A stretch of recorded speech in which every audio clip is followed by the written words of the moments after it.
दिल्ली में एक नया शानदार रेलवे लिंक बनाया जा रहा है जो कि पहला होगा देश का। ये है state of the art regional rapid transit system. Semi high speed railway network होगा जिसमें ट्रेन 180 किलोमीटर पर आवर की स्पीड से दौड़ेंगी। मॉडर्न और स्टाइलिश ट्रेन होंगी जो पूरी तरह से एलिवेटेड ट्रैक्स पर चलेंगी। RRTS मेट्रो से एक लेवल ऊपर आता है जिसमें इंटरसिटी ट्रैवल किया जाता है ज्यादा स्पीड से और कम स्टेशन के साथ। रीजनल कनेक्टिविटी को इम्प्रूव करने के लिए इसे बनाया जा रहा है। इसकी पहली लाइन दिल्ली से मेरठ के बीच चलेगी 82 किलोमीटर और 2 लाइन्स प्लान भी हैं दिल्ली से पानीपत और अलवर तक। दिल्ली से मेरठ का सफर 1 घंटे से कम में पूरा किया जा सकेगा जिसमें अभी 1.5-2 घंटे लग जाते हैं आसानी से। 30,000 करोड़ रुपए लगेंगे इसे बनाने में और 1 लाख व्हीकल्स को रोड से कम करेगा अगले 10 सालों में। स्टेशंस को एयरपोर्ट जैसा हाईटेक बनाया जाएगा और प्रीमियम फैसिलिटीज भी अवेलेबल होंगी जैसे कि wifi, entertainment system, high and stores और स्टेशन के लिए special platform screen doors. Meerut को इससे सबसे पहले क्यों लिंक किया जा रहा है, इसका सिंपल सा रीजन है कि ईस्टर्न दिल्ली गाजियाबाद से मेरठ तक की सारा एरिया काफी डेंसली पॉपुलेटेड है। लाखों कम्यूटर्स ट्रैवल करते हैं इस कॉरिडोर में हर रोज। मेरठ एक इंपॉर्टेंट इंडस्ट्रियल टाउन है NCR का।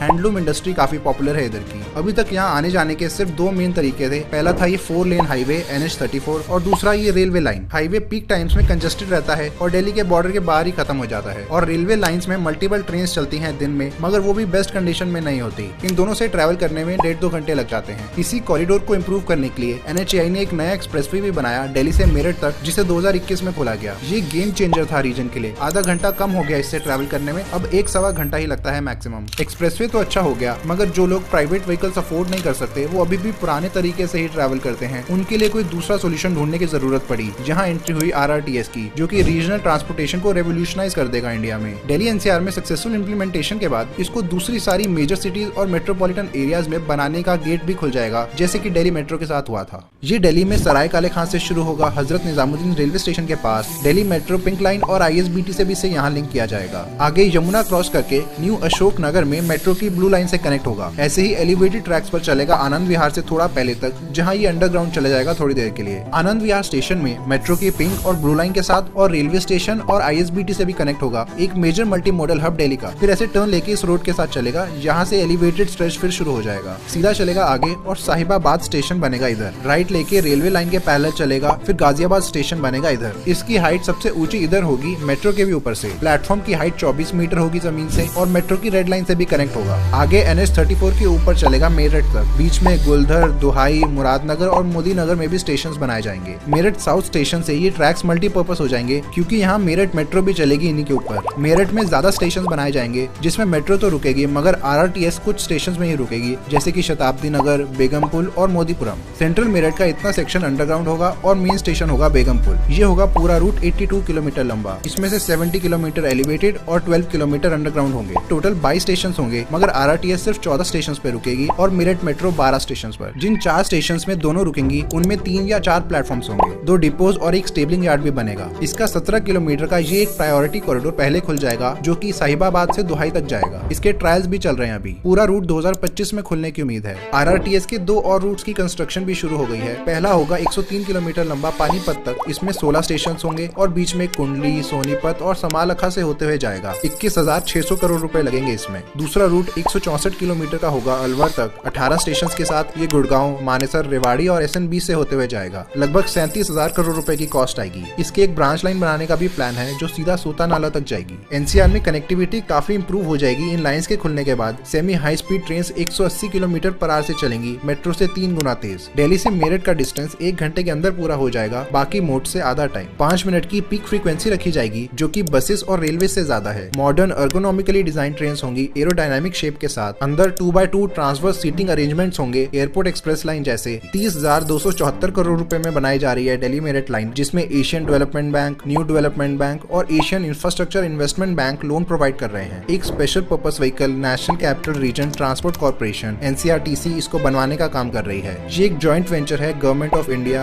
दिल्ली, हरियाणा, यूपी और राजस्थान के बीच जिसमें 50% स्टेक सेंट्रल गवर्नमेंट का है और बाकी सब स्टेट गवर्नमेंट का 12.5%। जब RRTS जैसा हाई स्पीड, अफोर्डेबल और कन्वीनियंट मोड ऑफ ट्रांसपोर्ट बनता है तो वो लाखों लोगों के ट्रैवल पैटर्न्स को चेंज करने की क्षमता रखता है। जैसे दिल्ली मेट्रो ने पूरी तरह से दिल्ली NCR का ट्रांसपोर्टेशन सिस्टम बदल के रख दिया, वैसे ही अब RRTS करने जा रहा है इस दशक में। स्टेशन के खुलने से आसपास के एरिया की लैंड वैल्यू शूट अप कर जाएगी। नई इकोनॉमिक अपॉर्चुनिटीज अराइज होंगी। उन जगहों में भी इन्वेस्टमेंट देखने को मिलेगी जो NCR में थोड़ी पीछे रह गई हैं। गाजियाबाद के आउटर पार्ट्स और मुरादनगर, मोदी नगर में भी इसका फायदा देखने को मिलेगा। ट्रैवल टाइम्स कम होने से रीजन की ओवरऑल प्रोडक्टिविटी भी बढ़ेगी जब ज्यादा लोग ट्रैवल करेंगे इन रीजन्स के बीच बेहतर अपॉर्चुनिटीज और रिसोर्सेज की तलाश में, जैसे एजुकेशन और जॉब्स। इसके मल्टी मॉडल होने से कम्यूटर्स अपनी फाइनल डेस्टिनेशन तक भी पहुंच पाएंगे आसानी से, चाहे वो रेलवे, मेट्रो, बस या रिक्शा से ही हो। इसके अलावा दिल्ली मेट्रो की आपस में कनेक्टिविटी भी बढ़ाएगा, सारे मेजर इंटरचेंज स्टेशन से होते हुए जा रहा है। हाई कैपेसिटी होने की वजह से काफी ट्रैफिक रोड से इसमें शिफ्ट होने के आसार हैं, जिससे रोड कंजेशन में कमी आएगी। NCRTC के अकॉर्डिंग 1 लाख व्हीकल्स कम हो जाएंगी रोड से। NH34 ऑलरेडी अपनी कैपेसिटी से ऊपर ऑपरेट कर रहा है काफी टाइम से, क्योंकि सारे मेजर टाउन से गुजरता है। इसीलिए दिल्ली मेरठ एक्सप्रेसवे को बनाया गया, जो इस पूरे रीजन को बाईपास कर देता है। प्राइवेट व्हीकल के कम होने से फ्यूल कंजम्पशन और पोल्यूशन भी कम होगी।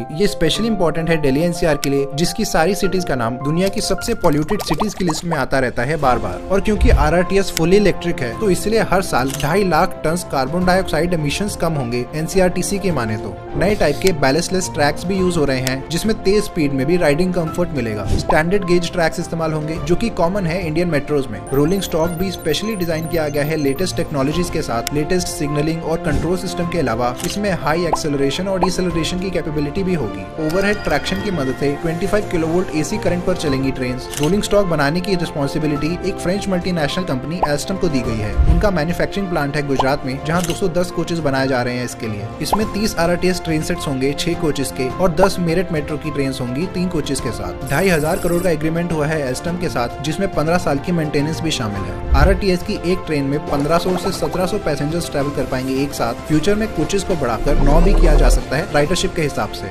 NCRTC के अकॉर्डिंग 8 लाख पैसेंजर्स हर रोज इसका इस्तेमाल करेंगे। मेरठ में ट्रैक्स के मल्टीपर्पज होने से मेट्रो रेल लगभग 6,300 करोड़ रुपए बचा पाएगी कंस्ट्रक्शन में। बस स्टेशन को छोड़ के बाकी रूट डबल ट्रैक ही होगा। शेड्यूलिंग ऐसी की जाएगी कि RRTS को ही प्रायोरिटी मिले। 2019 में कंस्ट्रक्शन शुरू हुई और पूरा रूट 2025 तक कंप्लीट हो जाएगा। जो अलवर और पानीपत वाले रूट्स भी बन रहे हैं, उनमें RRTS इंडस्ट्रियलाइज्ड एरिया से होते हुए जाएगा, जैसे कुंडली, सोनीपत, मानेसर और बावल। तीनों कॉरिडोर सराय काले खां से ही शुरू होंगे, जो कि सीमलेस ट्रांसपोर्ट प्रोवाइड करेगा। कम्यूटर्स अलवर से पानीपत और मेरठ भी जा पाएंगे इजीली। क्विक और कन्वीनियंट कनेक्शन मिल जाएगा। दिल्ली NCR की ग्रोथ तेजी से हुई है इंडिपेंडेंस के बाद से। 1951 में पूरे रीजन की पॉपुलेशन थी 14 लाख, जो कि आज 2.5 करोड़ से भी ज्यादा है, यानी 17 गुना से बढ़ गई 70 सालों में। आज NCR दुनिया का दूसरा सबसे बड़ा मेट्रोपॉलिटन एरिया है टोक्यो के बाद। दिल्ली में अर्बनाइजेशन भी स्पीड से हुई है, जहां 1951 में 16% लोग अर्बन एरियाज में रहते थे, वहीं आज 97% रहते हैं। एग्रीकल्चर रिलेटेड एक्टिविटी कम होकर इंडस्ट्रियल डेवलपमेंट और सर्विस इकोनॉमी बढ़ी है। नए रेजिडेंशियल एरियाज और बिजनेस पार्क्स भी बने हैं। सबसे फेमस है गुड़गांव साइबर सिटी। आज दिल्ली सिटी की GDP 16 लाख करोड़ रुपए है, इंडियन GDP की 6%। इसमें सैटेलाइट सिटीज मिला लो तो GDP इससे भी ज्यादा हो जाएगी। इकोनॉमी की ग्रोथ बरकरार रखने के लिए भी ट्रांसपोर्ट इंफ्रास्ट्रक्चर को लगातार इंप्रूव करने की जरूरत पड़ती रहती है। सब सिटीज के अपने सेंटर्स बन गए और धीरे धीरे इंटरसिटी ट्रैवल बढ़ने लग गया। कार्स और बाइक्स के वाइड स्प्रेड एडॉप्शन से लोग अपनी वर्क प्लेसेस से दूर रहकर हर रोज ट्रैवल करने लग गए कई किलोमीटर। 2007 में दिल्ली बॉर्डर्स को डेली क्रॉस करने वाली व्हीकल्स 11 लाख से ज्यादा हो गई थी और कंटिन्यूअसली ग्रो कर रही हैं। उसके लिए मल्टीपल एलिवेटेड रोड्स और एक्सप्रेसवेज बनाए गए हैं, जैसे Delhi Gurgaon expressway, Delhi Faridabad skyway, DND flyway, Noida greater Noida expressway और Delhi Meerut expressway. Rail based regional demand पर ज्यादा काम नहीं किया गया था कुछ दिल्ली मेट्रो लाइंस को छोड़ के। 2032 तक NCR में 17 लाख डेली कम्यूटर्स हो जाएंगे एक स्टडी के अकॉर्डिंग। इसको सॉल्व करने का RRTS से बढ़िया तरीका नहीं था। इसकी कंस्ट्रक्शन में कई चैलेंजेस आए हैं। आनंद विहार स्टेशन को बनाना काफी डिफिकल्ट साबित हुआ, क्योंकि यहाँ already 2 elevated metro station present हैं। अंडरग्राउंड स्टेशन को पिलर से दूर रखना पड़ा ताकि उनकी फाउंडेशन कमजोर ना हो जाए। ऑफिशियल्स के अकॉर्डिंग पहले इसको एक एलिवेटेड स्टेशन बनाने का ही प्रपोजल रखा गया था, मगर वो थोड़ा दूर हो जाता लोगों के लिए। 150-200 मीटर चलना पड़ता ट्रांसफर के लिए, इसलिए इसको चेंज करके अंडरग्राउंड कर दिया गया। 1.5 साल वेट करना पड़ा इस एरिया के लिए। यहाँ बस टर्मिनल और स्टेशन एंट्री का थोड़ा एरिया लिया RRTS ने और खुदाई शुरू की। वैसे तो यूजुअली अंडरग्राउंड स्टेशन 2 लेवल नीचे होते हैं ग्राउंड से, लेकिन यहाँ एग्जिस्टिंग स्ट्रक्चर्स को अवॉइड करने के लिए इसे सिर्फ 1 लेवल नीचे बनाया जाएगा और कॉन्कोर्स ग्राउंड लेवल पर ही होगा। इससे एक फायदा तो जरूर होगा कि पैसेंजर्स को ज्यादा सीढ़ियां नहीं चढ़नी पड़ेंगी और चलना भी कम पड़ेगा, स्पेशली सीनियर सिटीजन और फिजिकली चैलेंज्ड को। यहाँ पर होल बनाकर एक 90 मीटर लंबी टनल बोरिंग मशीन TBM को अंदर डाला गया एक्सकवेट करने के लिए। पूरे रूट में 4 ऐसी TBMs यूज की जा रही हैं, जिसका नाम रखा गया है सुदर्शन। गाजियाबाद स्टेशन भी काफी चैलेंजिंग था इंजीनियर्स के लिए, क्योंकि यहाँ RRTS को न सिर्फ बिजी हाईवे के ऊपर से बल्कि मेट्रो रेड लाइन के एलिवेटेड वायरडक्ट के भी ऊपर से जाना था। ये एक इंपॉर्टेंट रोड जंक्शन है जहाँ 2 मेन हाईवेज मिलते हैं। इसी गोल चक्कर के बीच स्टेशन बन रहा है और मेट्रो के शहीद स्थल स्टेशन से कनेक्ट होगा एक फुट ओवर ब्रिज की मदद से। टॉलेस्ट पार्ट है पूरे RRTS का। इसके लिए 20 मीटर ऊंचे पिलर्स बनाए गए हैं। RRTS के इन तीनों रूट्स बनने के बाद NCRTC कुछ और रूट्स भी बना सकती है। इनमें से कुछ तो उन्होंने प्रपोज भी किए हैं और कुछ की फिजिबिलिटी स्टडी चल रही है। एक सबसे इम्पोर्टेंट अल्टरनेट रूट हो सकता है दिल्ली से फरीदाबाद, बल्लभगढ़ और पलवल तक। दूसरा बहादुरगढ़ से होते हुए रोहतक तक। तीसरा नोएडा और ग्रेटर नोएडा से पास करते हुए जेवर तक, जहां एक नया एयरपोर्ट बन रहा है। और चौथा हो सकता है गाजियाबाद से हापुड़ तक। दिल्ली के अलावा इसे दूसरे मेजर मेट्रोपॉलिटन एरियाज में भी बनाया जा सकता है, जैसे मुंबई से नवी मुंबई तक, थाने से होते हुए भिवंडी और कल्याण तक, मीरा भाईंदर से होते हुए वसई विरार तक, बैंगलोर में सिटी से होसूर तक, मांड्या से होते हुए मैसूर तक और नॉर्थ में एयरपोर्ट तक भी बनाया जा सकता है इसे।